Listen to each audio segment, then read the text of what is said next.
Konting kalaman sa kasulatan. Sumarin po ang biyaya, awa, habag, pagpapala, katotohanan, kapayapaan, pag-ibig mula kay Abay Hawa. Isang magandang araw po sa bawat isa. Ang ating pong paksa sa araw na ito ay hinggil po doon sa salitang kasalanan. Ano po ba ang kasalanan base sa banal na kasulatan? Marami na pong nagpaliwanag nitong mga relihiyon at kanya-kanya sila ng opinion. Kaya natin ang banal na kasulatan ang magpaliwanag, hindi ang tao. Kasi ang tao ay tatandaan po natin, ang kanyang likas ay sinungaling. So hayaan natin na ang banal na kasulatan ang magbigay ng kanyang paliwanag hinggil po doon sa kasalanan. At ito'y mababasa natin doon sa unang 1:3-4. Ang bawat isa na nagsasagawa ng kasalanan ay gumagawa rin ng katampalasanan at ang kasalanan ay pagsuway sa batas. So, bawat isa na gumagawa ng kasalanan, nagsasagawa rin ng katampalasanan, ang kasalanan ay paglabag sa batas. Ang kasalanan ay ganap na hindi naayon sa gawain ng pagtubos ni Kristo. At sa ating pagkakaisa sa Kanya, doon sa mga talatang 4-8, at gayon din sa pagiging ipinanganak ng Diyos, gaya ng ipinakikita ng pagkakaroon ng kawalan ng pag-ibig sa kapatid. Talatang 9-12. Magawa ng kasalanan o do with sin o ay parallel sa do with righteousness o weyo. Unang 1:2-9. Kung alam nyo na siya ay matuwid, alam nyo na ang bawat isa na gumagawa ng katuwiran ay ipinanganak din niya. Yung salitang commits, ay isang bagay na patuloy na pag-uugali na ipinahayag ng kasalukuyan, tuloy-tuloy na panahunan. Lawlessness. Ayon sa Greek ay anomia, ay isang pangkalahatang termino tulad ng salitang English na wickedness. Ang kasalanan ay paglabag sa batas. Kahulugan ng kasalanan sa pangkalahatan o general. Ang Grego na mayroong artikulo sa pareho ay nagpapahiwatig na mga ito ay mga convertible terms. Hamartia, isang nawawalang marka o miss the mark. Ang kalooban ng Diyos ay ang markang iyon na dapat tunguhin. Ang kasalanan ay katampalasanan. Hamartia, isten anomia. Ang paggawa ng kasalanan ay kabaligtaran sa paggawa ng katuwiran. Unang 1:2-29. Kung alam nyo na siya ay matuwid, alam nyo na ang bawat isa na gumagawa ng katuwiran ay ipinanganak din niya.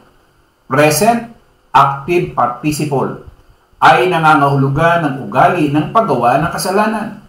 Lawlessness, hindi lumilitaw dito na ang kautusan ay tumutukoy sa kautusan ni Moises.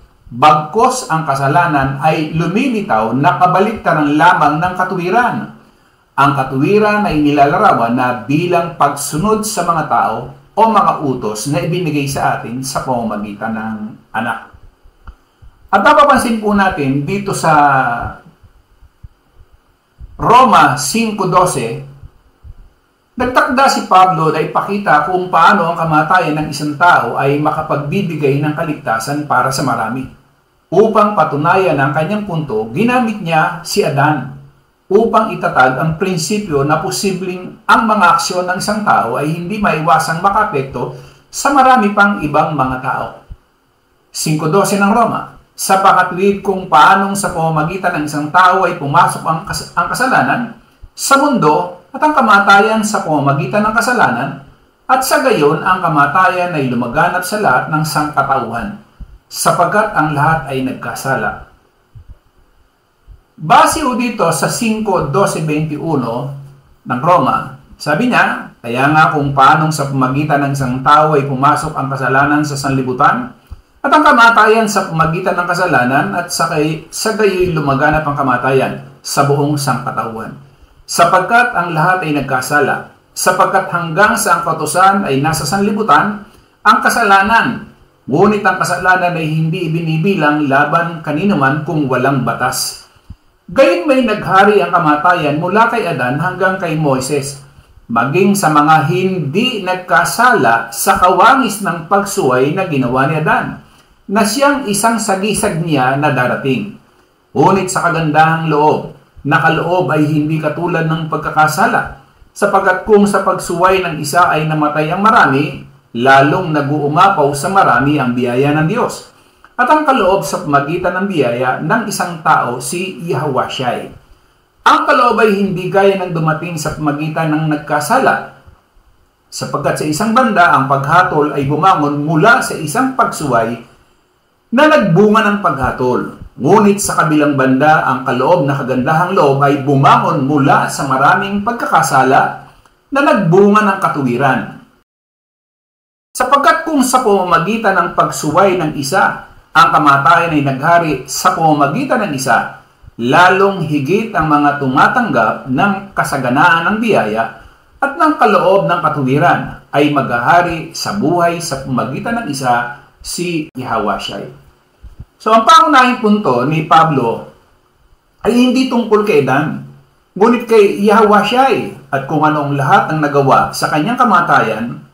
Ang paksa ni Pablo ay pagpapawalang sala sa pamagitan ng pananampalataya.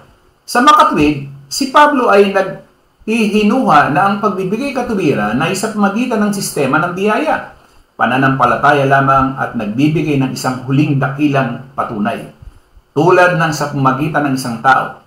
Ang isang tao ay siyempre si Adan, na kasama si Eva, ay may pananagutan sa pagpasok ng kasalanan sa mundo. Genesis 3:1-7. Ipinapalagay ni Pablo na alam ng kanyang mga mambabasa ang trahedya na kwento sa pagbagsak ni Adan at Eva. Ang kasalanan ay pumasok sa mundo. Ang salita para sa kasalanan ay hamartiya, na ang kasong ito ay tumutukoy hindi sa espesipikong gawa, kundi sa prinsipyo ng pagsuway sa utos ng Diyos. Ang kahalagahan ay binibigay ni Pablo sa gawain ito ay ang pagkakahalintulad na iginuguhit niya sa pagitan ng kasalanan ni Adan at ng pagsunod ni Kristo sa krus. Ay malinaw na tinitingnan ni Pablo si Adan at ang kanyang kasalanan sa halamanan ng Eden bilang makasaysayang katotohanan. At kamatayan sa pamamagitan ng kasalanan. Ano ba yung ibig sabihin ng kamatayan? Paghihiwalay. Ang pisikal na kamatayan ay ang paghihiwalay ng espiritu sa katawan. Santiago 2:26. Sapagkat kung paanong ang katawan na walang espiritu ay patay, gayon din ang pananampalataya na walang gawa ay patay. At ang espiritual na kamatayan ay ang paghihiwalay ng espiritu sa Diyos. 59:2 ng Isayas. Ngunit ang inyong mga kasamaan ay nagdulot ng paghiwalay sa pagitan ninyo at ang inyong Diyos. At ang inyong mga kasalanan ay ikinubli ang kanyang mukha sa inyo upang hindi niya marinig. Ang kamatayan ay tumutukoy sa pagkawala ng immortalidad na kinabibilangan ng pisikal at espiritual na kamatayan. Genesis 3:22-24. Ang kanyang kasalanan ay nagpapakilala ng mortalidad. Ang mortalidad na ito sa pananaw ni Pablo ay lumaganap sa buong sangkatauhan. Unang Korinto 15:21-22. Sapagkat yamang sa pamagitan ng isang tao ay dumating ang kamatayan, sa pamagitan din ng isang tao ay dumating ang pagkabuhay na maguli ng mga patay. Sapagkat kung paanong si Adan ang lahat ay nangamatay, gayon din naman kay Kristo ang lahat ay bubuhayin. Ayon kay Pablo, ang kamatayan ang magiging huling kaaway na matatalo ng Diyos o ni Hawa. Unang Korinto 15:26, ang huling kaaway na aalisin ay ang kamatayan. Ang kamatayan sa mga talatang ito ay malamang na nagsasaad ng pisikal na kamatayan at espiritual na kamatayan na magkasama. Madalas na pinag-uugnay ni Pablo ang dalawa. Alam natin na ang pisikal na kamatayan ay hindi nagwakas kay Moises. 5:14 ng Roma. Gayon may naghari ang kamatayan mula kay Adan hanggang kay Moises, maging sa mga hindi nagkasala sa kawangis ng pagsuway na ginawa ni Adan na siyang isang sagisag niya na darating. Gayunpaman, ang punto ni Pablo ay simpleng may kautusan noon na umiral bago ang kautusan ni Moises. Dahil ang tao ay hiwalay sa Diyos sa pamamagitan ng kanilang mga kasalanan bago pa man ang kautusan ni Moises. Unang Juan 3:8. Ang gumagawa ng kasalanan ay sa dyablo, sapagat ang dyablo ay nagkakasala mula pa ng una. Ang anak ng Diyos ay nagpakita para sa layunin ito upang sirain ang mga gawa ng dyablo. Habang ang kasalanan ni Adan ay naghihiwalay sa kanya mula sa Diyos, Genesis 3:8, Isaiah 59:2, sa mismong araw na siya ay nagkasala, Genesis 2:15-16, at nagresulta sa espiritual na paghiwalay, espiritual na kamatayan. Ito ay ang pag-alis ni Adan mula sa halamanan at nagdulot sa kanya sa lahat ng sangkatauhan na pisikal na kamatayan, isang bunga ng kanyang kasalanan. 3:22 ng Genesis. Kamatayan, ang pagkakatulad sa pagitan ng talatang ito sa Roma 5:18, kaya nga, kung paanong sa pamagitan ng isang pagsuway ay naging hatol sa lahat ng sangkatauhan, gayon din naman sa pamagitan ng isang gawa ng katuwiran, ang resulta ay naging matuwid ng buhay sa buong sangkatauhan. Ay nagmumungkahi na ang kamatayan ay pangunahing tumutukoy sa espiritual na kamatayan o pagkundina. Bagamat ang pisikal na kamatayan, kahit man lang sa masakit na bahagi nito ay maaaring isama rin. Ang kamatayan, Genesis 2:17, Genesis 3:19, pisikal na kamatayan ang ibig sabihin. Ngunit sa Roma 5:17 at 21, walang hanggang kamatayan ang sinasabi ni Pablo at patuloy na nagkukubli sa likod ng pisikal na kamatayan. 23 ng Roma, ano ang sabi ho dyan? Sapagkat ang kabayaran ng kasalanan ay kamatayan, ngunit ang biyaya ng Diyos ay buhay na walang hanggan kay Kristo na ating Panginoon.